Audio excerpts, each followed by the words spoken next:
پدیده، یک معادله، یک موضوع رو بگیم که توش ارتباطات نقش نداره.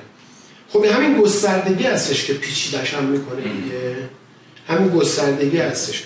ولی خب طبیعی ما وقتی از روابط عمومی داریم صحبت میکنیم منظورمون از یک سازمانه. یک سازمانی که متشکل از چند نفر هستش و برای یه هدف مشخص دارن فعالیت میکنن.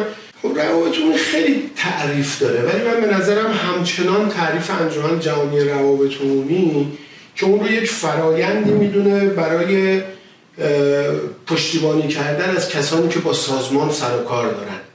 یعنی روابط عمومی رو بخشی از وظایف مدیر یک سازمان میدونه که تلاش آگاهانه و مستمری انجام میشه در حوزه روابط عمومی برای ایجاد تفاهم و پشتیبانی با کسایی که ما باشون سر و کار داریم.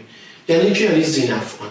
حالا ذی‌نفعان چند دسته میشن؟ بله، مثلا در سازمان حتما همکاران ما یکی از مهمترین ذی‌نفعان ما هستن که یکی از چالش‌های جدی روابط عمومی در همین حوزه است. یعنی روابط عمومی در سال 1403 یکی از جدی‌ترین چالش‌هاش بی اهمیتی به ارتباطات درون سازمانیه.